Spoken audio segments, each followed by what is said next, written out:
Okay, so you get arrested Yeah. and you make bail. Yes. How much was bail? I had to give, it was technically a $300,000 bond, but only $50,000 in actual like cash. Okay. Not like literal cash, but $50,000 in money, and the rest, like I signed a bond. Right. So you had the money to actually make bail yourself, or you had to get someone to do it for you?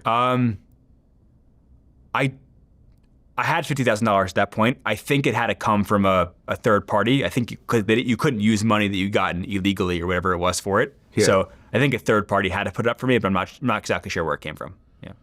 Okay. Well, at one point, I guess after the FBI came to see you, your lawyer got a call from Ja Rule's lawyer.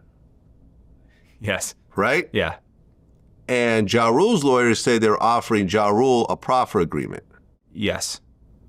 Now, for those that don't know, a proffer agreement means you sit down with law enforcement and you tell them everything that you know, and you can't be charged with anything that you tell them, unless you're lying, of course. But that only applies for that day. If you choose to incriminate yourself later on, you could get charged. But that day, you can fully cooperate and not be charged with anything yourself. Yeah, so I didn't know what it meant. And I just remember my reaction being, oh, let me call him. And he's like, you absolutely cannot call him.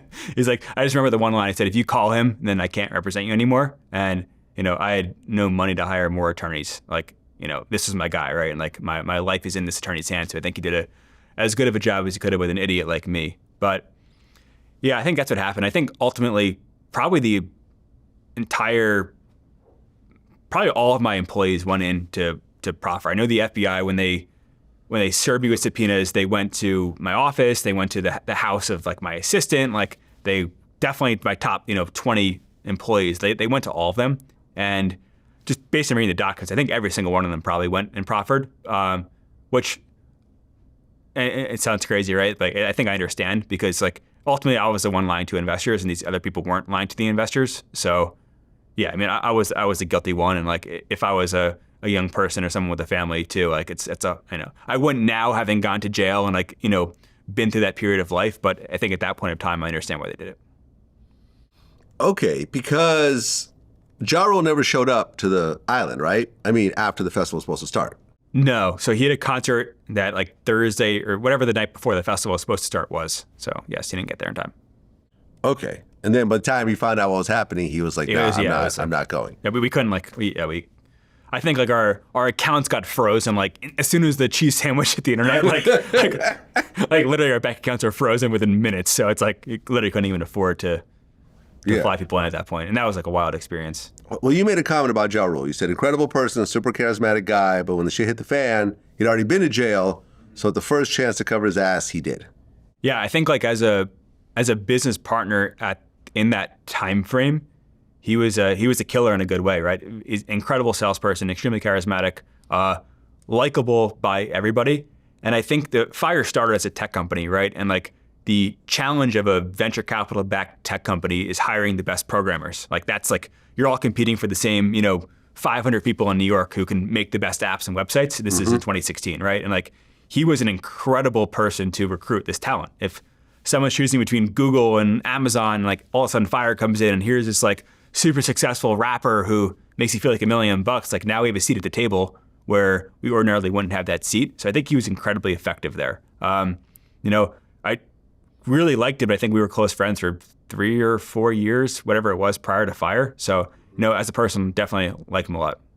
Well, I mean, I guess the question is, if you guys are 50-50 partners, shouldn't both of you have to take 50-50 responsibility for what happened, or did you do something that he didn't know about? So I was the one lying to investors. I was like such a bad criminal. It's not even funny. Like people kept asking me, like particularly in jail, was there like a back room? Was there 2 sets of books? Like I was the most open and stupid criminal of all time. I think there was, for the 2 months prior to Fyre, I never had my own like credit or debit cards in my pocket.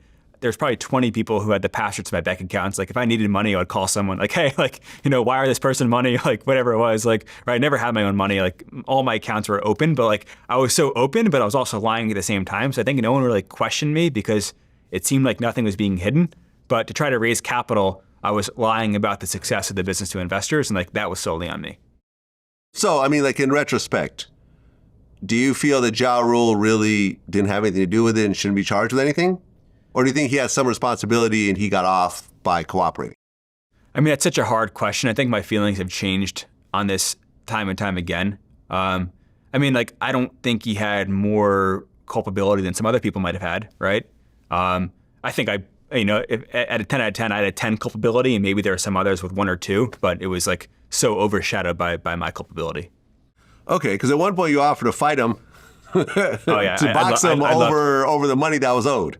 Yeah, I had an offer, and I ended up fighting 4 weeks ago now from today, almost 4 weeks ago, which is top 10 life experience. But right. I had an offer from a great promoter who would pay back the balance owed to the Bahamian workers for. Which is how much? For a Ja Rule to fight me. It's low. It's like $250,000. So like relatively low in the grand scheme of things, right? I mean, I know Ja Rule. He's pretty big. I'd probably put my money on Ja Rule. He'd probably beat your ass. I mean, no offense, but like I said, if I lost, I would have no shame, right? Like if we could do one night, and like that $250K is amongst a few hundred people, and like some of those people need it, some don't as much. But like if we can go literally change 50 people's like lives, right? I think this was around a holiday. Like it would have been amazing. And to go and do that if I lost a fight, like who cares? Like that would have been a fucking awesome moment. So yeah, I challenged him for that. He didn't take the fight, obviously. I ended up fighting somebody else, but yeah.